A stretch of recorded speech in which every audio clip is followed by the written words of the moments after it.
You may have heard of Metatron as an angel or archangel, and you may have heard of Metatron's cube as a sacred geometry. That's a two-dimensional image of Metatron's cube behind my right shoulder. And you may have some experience with these concepts, or you may not. And I know that there is a lot of information and a lot of misinformation circulating out there about Metatron. Who and what is Metatron? Who and what is Metatron's cube? What is the purpose of that sacred geometry? And there's even a conversation around, is it part of an inverted matrix? I'm Waxéla Sananda. Thank you for joining me today. So, for starters, I want to share a little bit about my personal connection to Metatron and my personal experience with Metatron and Metatron's cube. I have been interested in sacred geometry probably for decades, for quite a long time. I can't tell you exactly when I first discovered it, but I do know that when I first viewed sacred geometry, it actually might have come from crop circles, because way back many, many years ago, when I started seeing images of crop circles, I was really drawn into them. And I started doing some research about crop circles. What are the images about? What are they related to? And that led me to sacred geometry. And sacred geometry eventually led me to finding Metatron's cube and being really interested in that, as well as Merkaba work and the star tetrahedron, which is known as the same shape as the Merkaba vehicle, which is our light vehicle that we have around, everyone has access to. You have to work with it in order to have it functional for you, but when you do, you can do amazing things like bilocate and teleport and travel to different places, such as going through stargates. So it's definitely a fun field of exploration, and certainly worth the time that you and effort that you put into it. And so I started exploring and playing with sacred geometry, like I said, many, many years ago, probably in my 20s. And I've been I find it very activating. So let's fast forward to about 7 years ago. I was getting called to the Sarasota area and Siesta Key. I went and stayed on Siesta Key for a while with my husband at the time, and we were looking at various potential places to buy a home in Sarasota area. During that time, though, staying on Siesta Key, I was visited by a royal being, I understand now she was a Lemurian queen being, royalty, and she asked me to come and help guard the Sarasota Stargate. At that time, I wasn't previously familiar with the Sarasota Stargate, but it didn't really surprise me, because I am often guided to be a portal keeper in various places around the planet. That's been going on since my early 20s. And I'm always willing to move when I get such a strong calling. And in this particular case, a being coming to me in the night, very, very present, very powerful, made a huge impact on me. And then everything just lined up to move to the Sarasota area after that. So I was a big yes. And so once I arrived and got settled in Sarasota, I started walking Siesta Key Beach every morning for just a morning walk. And sunrise, and just the beauty of being on Siesta Key at sunrise is incredible. And I would do a meditation walk, and I would see during these meditations, we could say with my mind's eye, I would see out in the water a geometrical configuration that I understood to be Metatron's cube. And so it was understood to me that there is a Metatron portal, Stargate, off of Siesta Key, this is why I was so drawn to the area, why I was guided to move there or here. And this is also what I was experiencing as I was walking the beach all of those days. And I still experience it there, but in the beginning it was very profound for me because I wasn't previously aware that it was there. And so now, mind you, this is not just like a flat two-dimensional version like I have behind me, but this is a multi-dimensional, I would say almost like a mini, well, it's huge here, but it's a very small version of the actual Metatron's cube.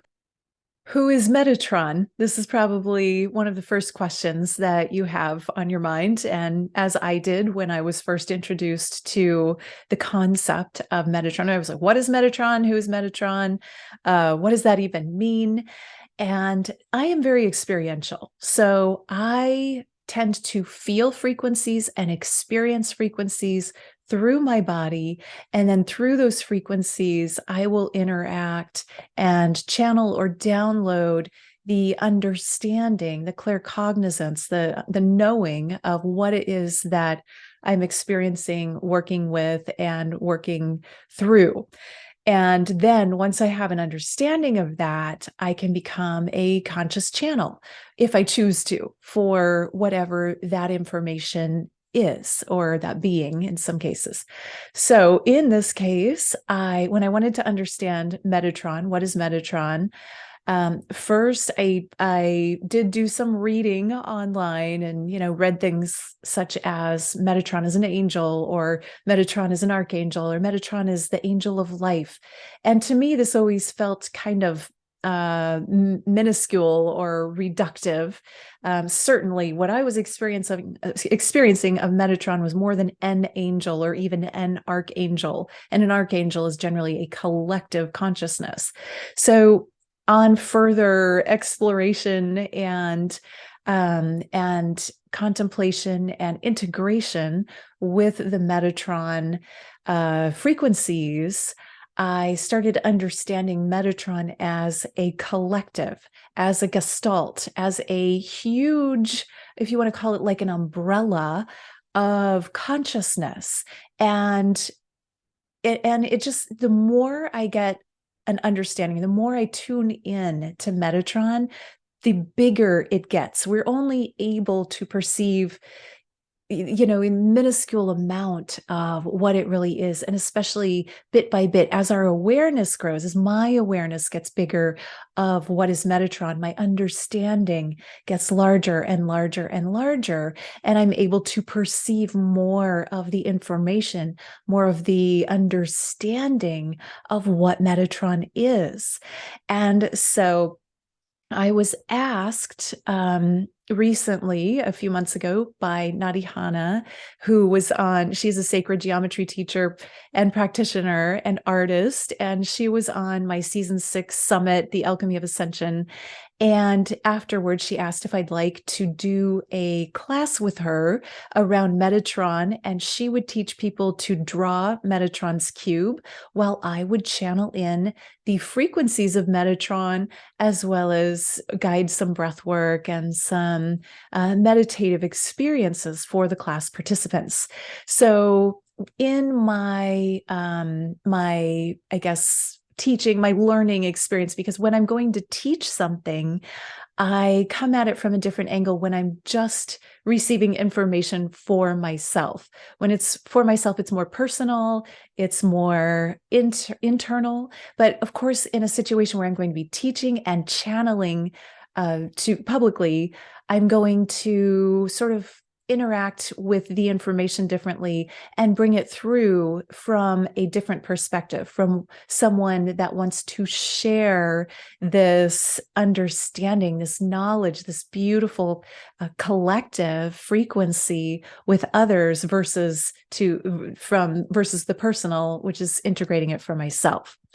And so I started interacting with the consciousness of Metatron in a different way, receiving it as what what is it really about? What is the essence of it? What is the frequency of it? How do I translate this into a frequency, into a meditation that other people can receive and feel and integrate and ultimately understand? And I did do that. And throughout the process of the teaching that Nadi gave about sacred geometry and how to draw, and then the physical act of drawing the Metatron's cube, which contains 13 circles and all 5 platonic solids, and it's very elaborate. And it expands and expands and expands. And in that expansiveness, as people were opening to understanding and opening to the breath, opening to the creative aspect of I'm drawing this and creating this, I'm expanding into it, then I got to go into this channeling experience where I really brought through the frequencies of Metatron. Metatron channeled through me to the participants in the class, and that was really powerful. There was even a spontaneous healing that someone had of chronic back pain in the course, and it was so beautiful. The participants were all very complimentary and excited about it. And then this prompted Nadia and I to plan to do a full day course that's coming up in March. I believe we're doing that in March. And so watch for that. There will be more on that. But that's not what I'm talking about right now. I'm just telling you how I got more involved with Metatron and the understanding and the ability to share Metatron and channel Metatron, which I was already doing personally. I just hadn't been doing it publicly before. And so I've come to understand who Metatron is in a larger way. I am not saying that I understand all of Metatron, because Metatron is a massive collective archangelic consciousness. And this is not just one being. Yes, we can channel part of it and put a voice to it, but the voice is really, it's only words that are trying to capture the essence and the frequency and the expression of what Metatron is, which is great, great love and life. And when people refer to Metatron as the angel of life, that's quite accurate.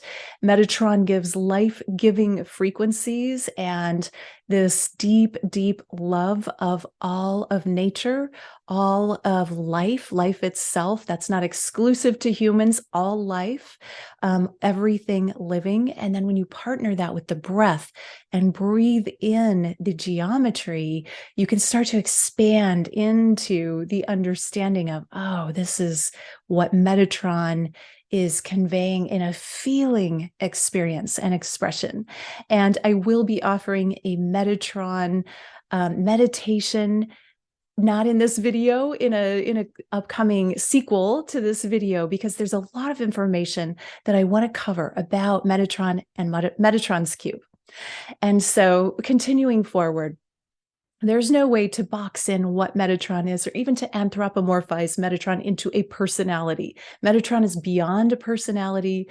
Metatron is beyond a gender. Metatron is much bigger than an individual. So expanding out of that need to make Metatron a he or a she or an it, Metatron is a massive, massive, massive archangelic consciousness from a very high dimension of reality. It is so multidimensional. It exists on all dimensions.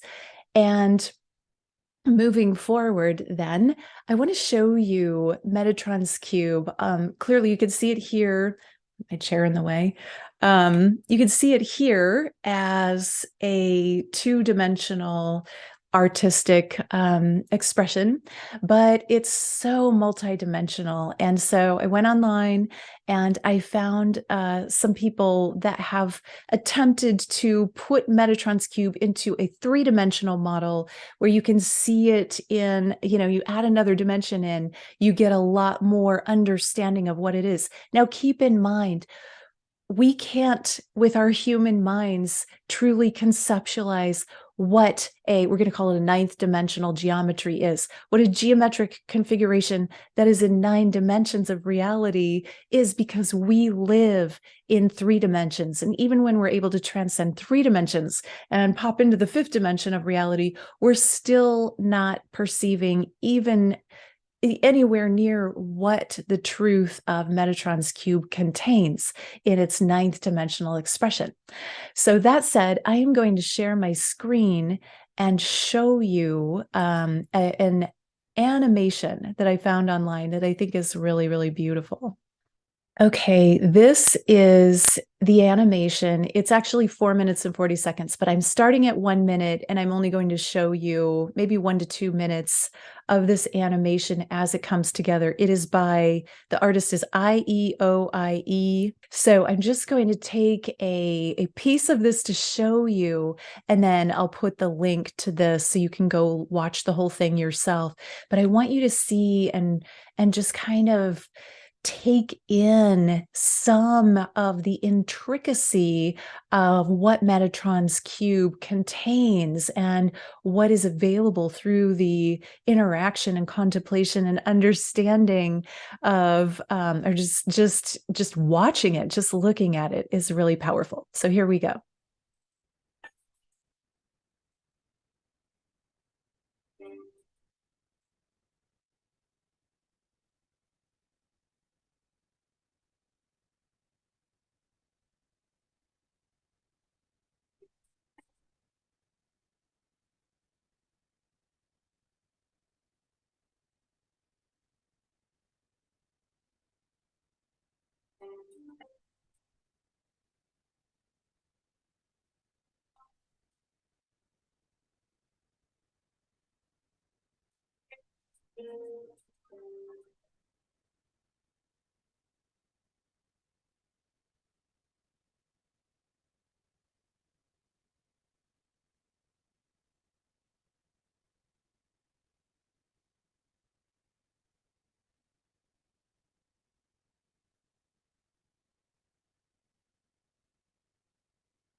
Okay, so wasn't that interesting? And, look at this behind me and then imagine it, coming into life in adding, that's just adding 3 dimensions in. Now imagine if that continued to be 4th dimensional, 5th dimensional, 6th on up to 9th.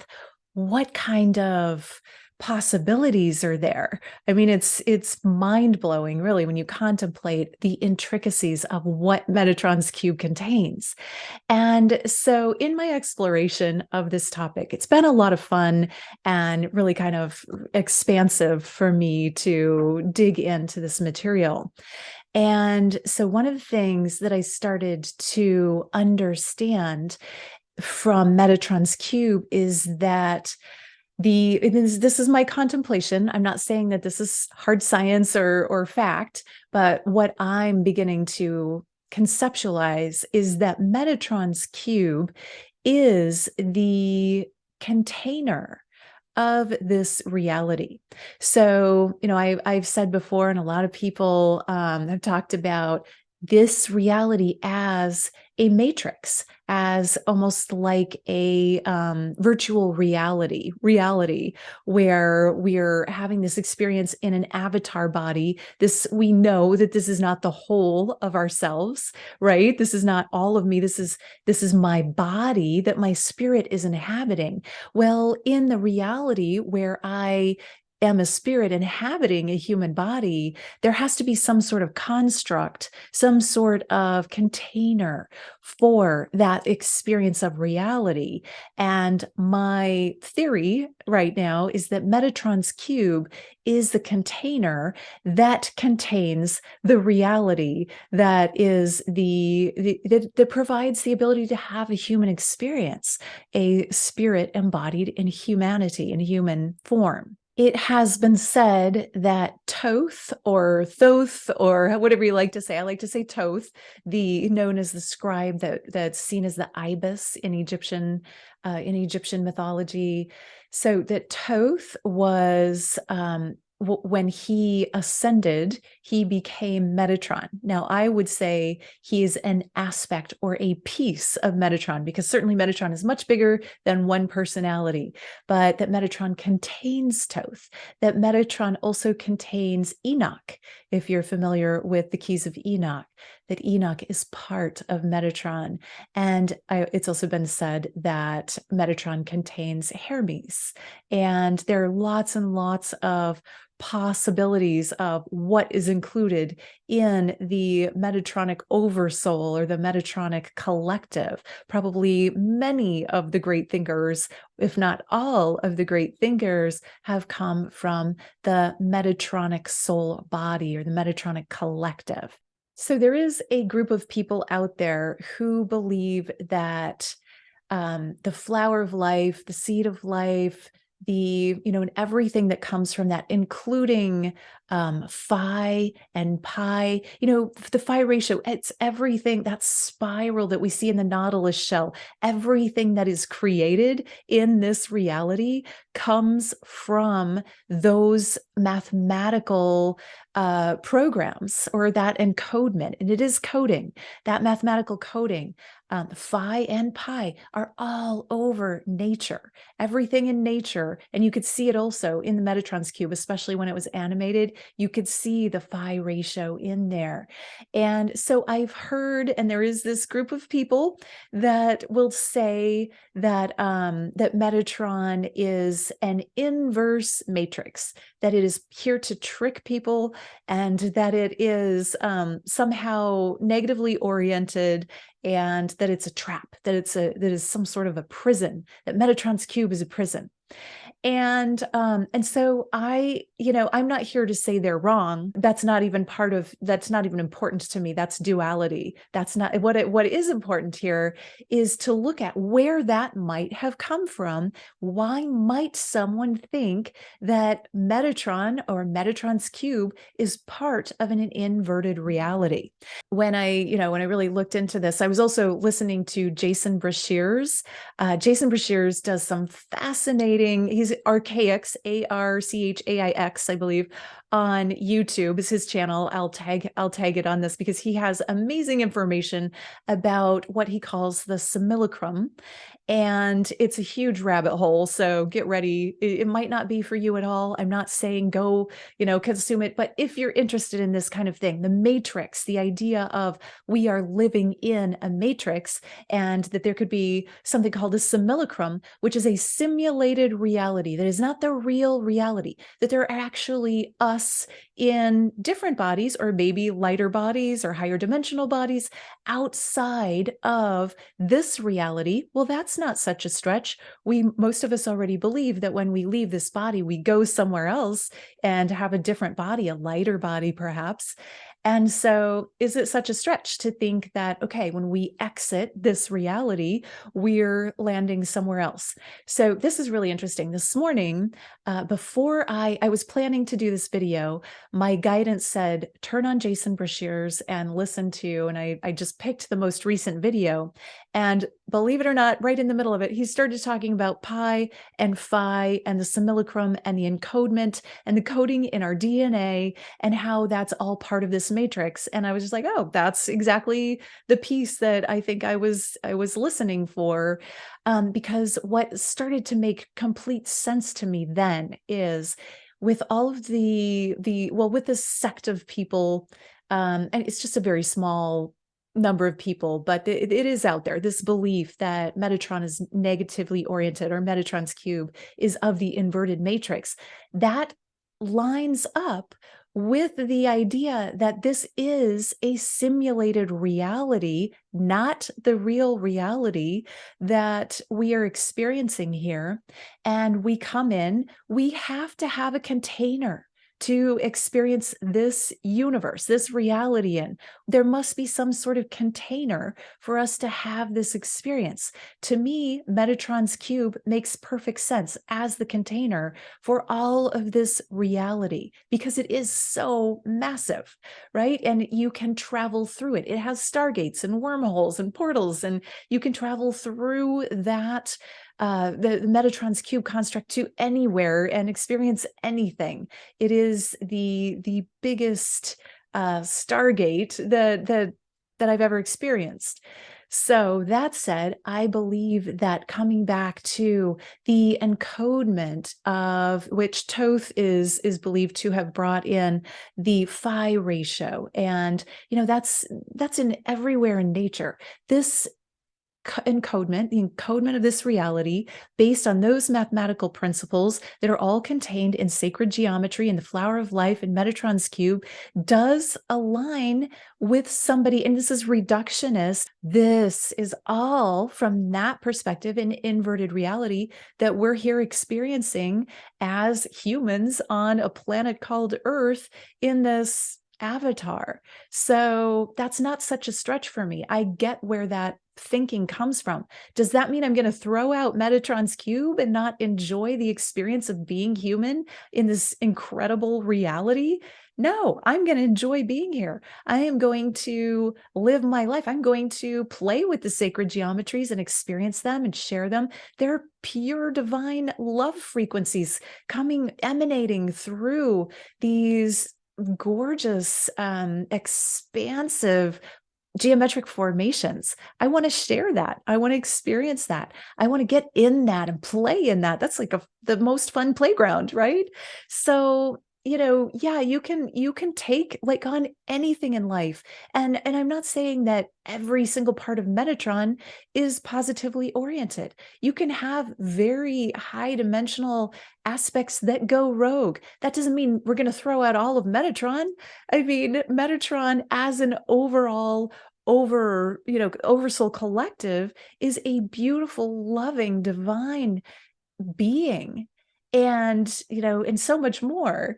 And yet, yes, of course, that's going to contain shadow elements and light elements, because that is the reality that has been created for us here so that we can have these experiences of being human, of having shadow things come up, of experiencing duality. And that's a huge gift to us. On some level, we chose and we are choosing to be here now to experience this. Many of us have come back over and over and over. Some of us are new here. Some of us will come back, some won't, but what I don't believe is that we're entrapped. And there are people that believe that we're entrapped in this matrix.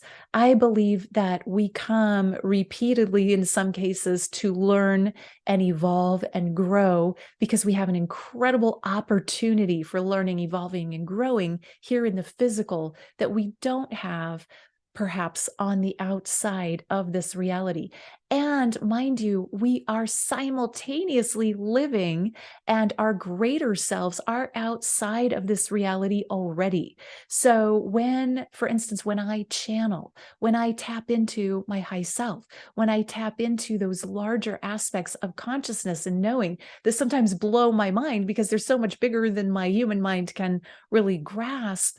I believe that I am moving out of this reality construct with my consciousness, with my mind, and I'm making contact with that greater part of myself, or the greater part of, we could call it the divine, we can call it God, but making contact with that part that exists beyond this reality, beyond this matrix, and then bring some of that knowledge and some of that frequency back in order to share with you and with anyone who wants to understand it more, and of course to learn and grow myself. And we can all do that, and it's so much fun. And so that is really, in a nutshell, and this is a huge conversation. I would love to have this conversation with someone in a more like on a podcast. I'd love to invite someone. There's an expert out there on Metatron's cube or on the simulacrum, and somebody that wants to kind of tie in sacred geometry, Metatron's cube, and this reality matrix that we're in. I invite you to reach out to me because I would love to have a very high consciousness conversation with someone who's done some of this work in this study. I think it would make a fascinating, we could probably do several hours of podcasting just on this topic, and then who knows where it would go. But this is so much fun for me to just explore and share this with you.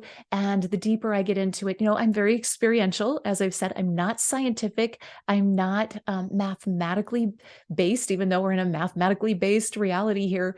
I'm always drawn back to experiencing. How does it feel? What does the geometry feel like? Can I go into it? Where can I go once I'm into it? Where does it take me? What do I experience? How far can I expand into it? And then what? And then what? And what kind of portals is it going to take me down? And what kind of stargates and wormholes are in there? And that's the galactic shaman in me. I just want to play and explore.